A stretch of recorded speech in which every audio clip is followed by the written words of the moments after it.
রবিবারে অনেকে আমাকে কিছু টাকা দিও বলছে কোনিমিয়ার জন্য।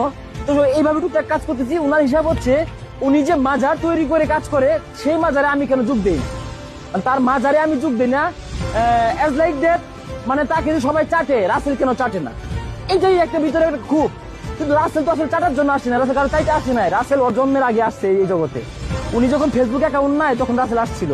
তো ভালো কথা চলতেছে, হঠাৎ করে নামাজের পরে দেখি একটা অখাদ্য লাইভে ঢুকে সেরে এই সেই ফকিন্নির বাচ্চা আমার বাবার নিয়ে গালি এই সেই। আমি সব স্বাভাবিকভাবে নিলাম। কেন নিলাম? আমি জানি এই ছেলেটা আগে থেকে সাইকো, যেটা আমি জানি যে সাইকো যেহেতু এটা বলতে পারে, সমস্যা নেই, থাক বলুক। যে এইভাবে উনি আবার নিশাপানিও করে মনে হয়। এর আগেও তো আমি যতদূর জানি নকলাতে মোবাইল টোবাইল চুরি করছে, এটা আমরা শুনছি, কিন্তু কখনো বলি নাই। আজকে বলে দিলাম, মোবাইল চুরি করে ধরা টরা পড়ছিল, ল্যাংটা করে ফেলাইছিল, এটাও আমরা জানি, কিন্তু কখনো বলি নাই। উনি যে আসলে একটা সাইকো না হলে উনি আসছে মানবিক কাজ করতে যায়, সেরা এখানে সেরে হিরিক করছে। আমার টিম মেম্বার আমিনকে ডেকে নিয়ে বলছে তোর জাঙ্গা খুল, তো জাঙ্গা কিনে নিবাম।